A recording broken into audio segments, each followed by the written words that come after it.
Prime Minister Narendra Modi says that India and Kuwait share multifaceted ties rooted in history, culture and mutual respect. Union Home Minister Amit Shah declares end of insurgency in the northeast at NEC plenary. Youth leader Perdonam Ringai to contest MDC election on Congress ticket from Langrin constituency. Here's the news in detail. Prime Minister Narendra Modi is on a two-day trip to Kuwait. In an interview with Kuwait news agency Kuna, the Prime Minister said that India and Kuwait share multifaceted ties rooted in history, culture and mutual respect. He said the strong relations extend across energy, trade and investments, while trade and commerce have been important pillars of the bilateral relationship and the bilateral trade has been on an upswing.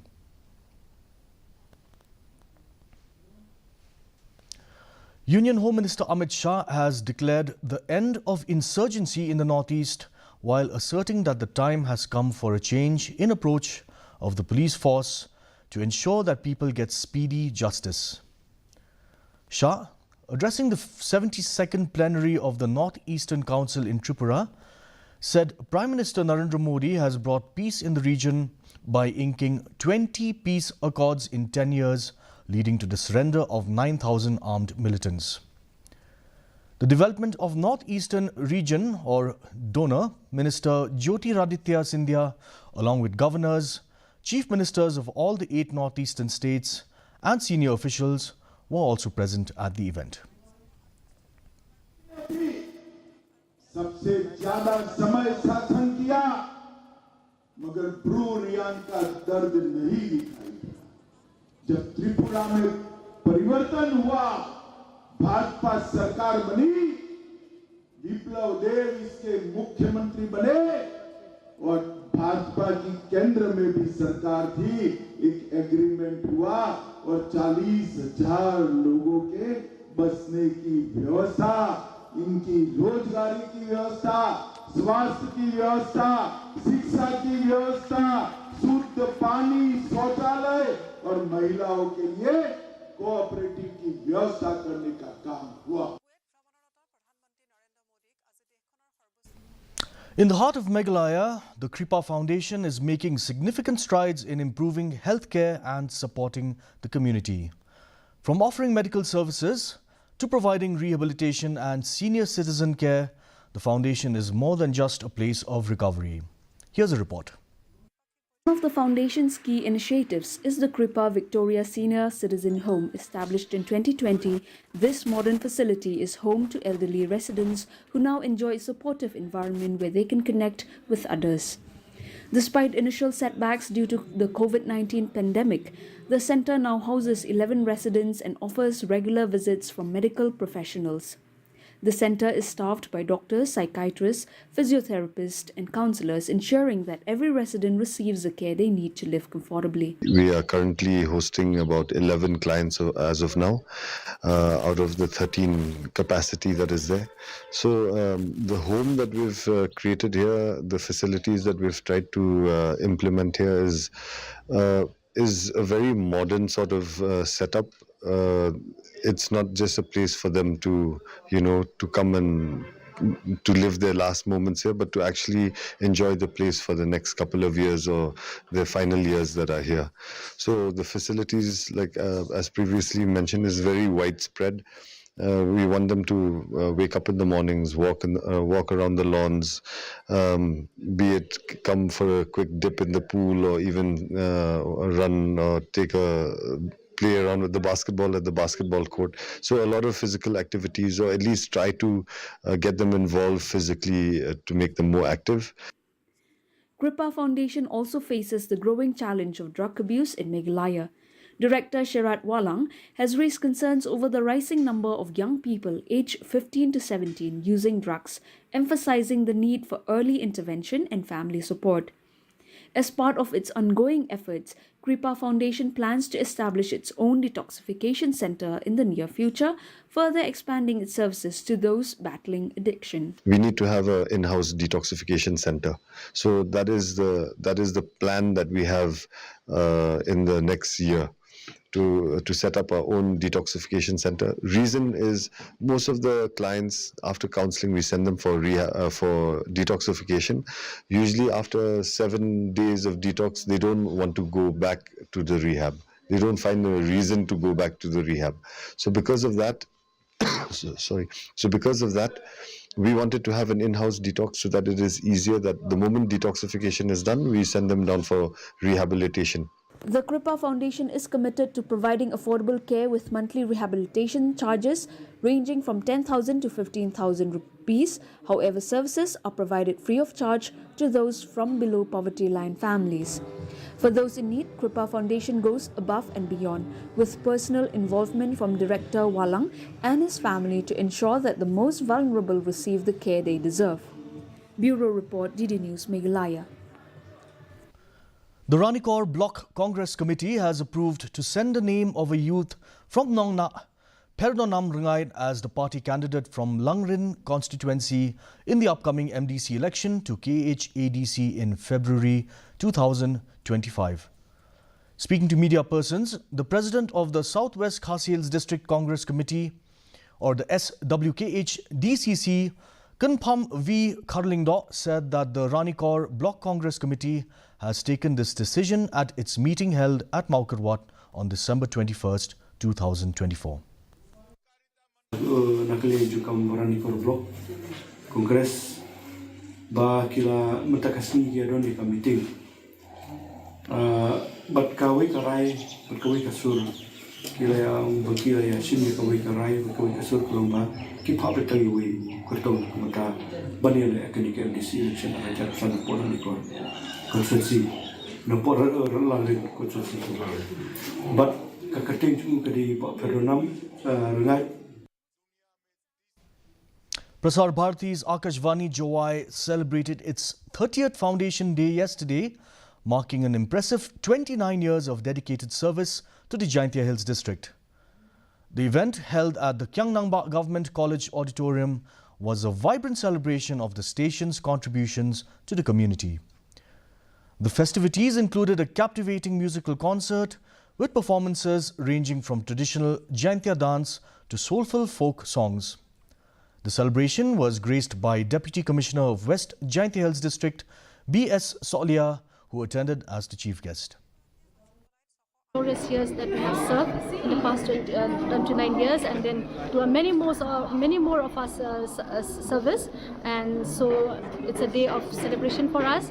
We are happy, and I wish all of us a very happy Foundation Day.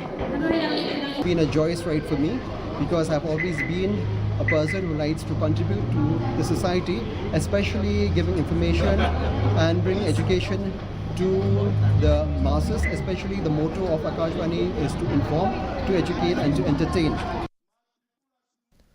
Nestled among the hills of Meghalaya, Masar is a village that remains largely unseen. Yet it is home to a unique community where a significant portion of the population faces a challenge that goes unnoticed by many. They're struggling with hearing impairment. Here's a report.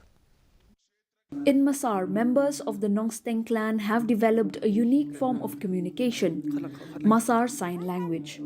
This village, where 80 to 90% of the population relies on agriculture for their livelihood, carries a silent strength, a community bound together by its own language and culture.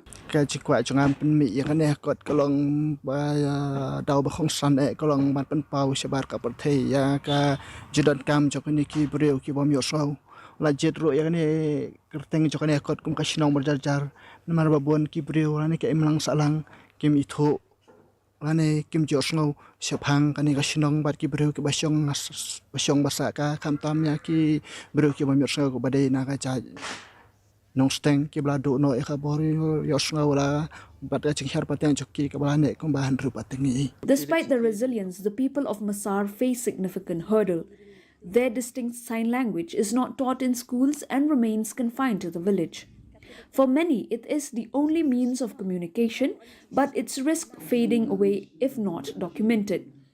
Ferdinand Marchalong, author of the book Kashnong Bajarjar and PhD researcher in linguistics, is determined to ensure that Masar's unique culture doesn't vanish. His work is centered around documenting Khasi Sign Language and compiling a comprehensive dictionary to preserve it for future generations. Ket kom chela sam changa tolong ba ki yeng ki sam ki ba panan kam ne ka sign language kim da pun than shu ha du mata bat ka wa we bat ka long ba ki dong don tang kum ba ha khat sau ni khat san ai tele ki yeng ba panan kam ni bon na ki bre bom som masar ki kim sam ta ban kam than shu e ka sign ki bat ka we ga da ba san ka long ba ki don reng ka kadang ka jeng saw le aran jong ki ya ka chiru nang jong khot met a jong ki bat ka long ro ka ba so thu sai long dong ka long ka ba e ba chen cha ro. Ferdinand Marchalong's work is a powerful reminder of the importance of preserving culture, language, and the voices of those often overlooked. His efforts in Masar are helping bridge gaps, ensuring that no one is left behind. Bureau Report, DD News, Meghalaya. The Guwahati branch office of the Bureau of Indian Standards, or BIS, conducted a sensitization program for Gram Panchayats at the DC Conference Hall in Nongstoin, West Khasi Hills. The event brought together representatives from 38 Gram Panchayats to discuss the critical role of BIS in ensuring quality and consistency across various sectors. Facilitated by BIS experts Mrs. Adane Krasi and Ms. Barasha Jyoti Baishya, the program highlighted the importance of adhering to BIS standards, especially in government procurement.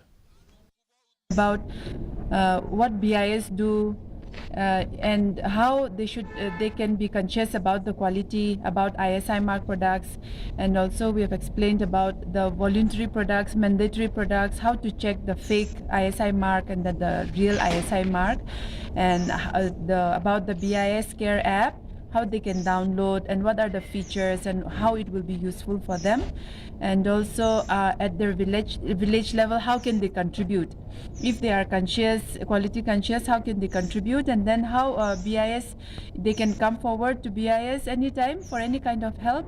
So that is what in general we have taught today. As the holiday season draws near, the spirit of giving takes center stage in the heart of Umsning Palun.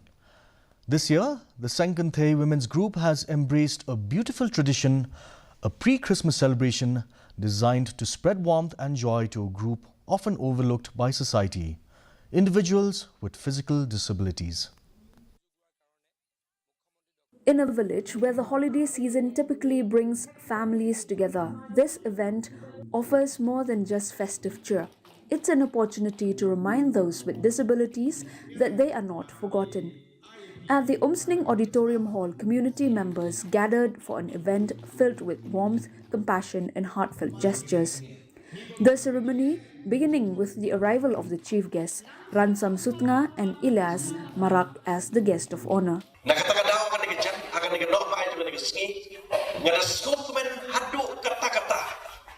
Namar baka Sankanthe Umsning Palun Karakhe yakan Christmas Arpo arpusa Rengkat batpi Ki parlok ki terpang Ki badon Hakan nigishnong Hakin nigishnong ki jongi Hapo Umsning.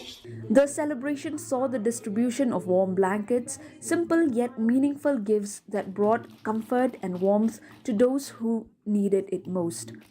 For the individuals with disabilities and their families, it was more than just a gesture. It was a sign of the community's care and solidarity. For the parents and caregivers, the day was a reminder that their loved ones are valued members of the community, deserving of the same attention and love as anyone else. Bureau Report, DD News, Meghalaya. Now, let's first take a look at the weather report in Tura. The minimum temperature was 11 degrees Celsius with the maximum temperature at 24 degrees Celsius. The relative humidity was 77% and the forecast tells us dry weather is likely to occur at most places.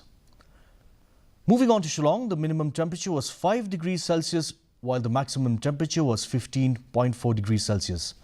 The relative humidity was 67% and the forecast dry weather is likely to occur at most places. Meanwhile, in July, the minimum temperature was 12 degrees Celsius with the maximum temperature at 18 degrees Celsius. The relative humidity was 72% and the forecast tells us that dry weather is likely at most places.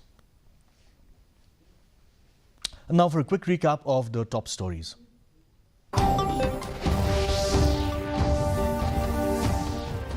Prime Minister Narendra Modi says that India and Kuwait share multifaceted ties rooted in history, culture and mutual respect. Union Home Minister Amit Shah declares end of insurgency in the northeast at NEC plenary. And youth leader Perodonam Rangait contest MDC election on Congress ticket from Langrin constituency. That's all the time we have for today's news. Thank you for watching.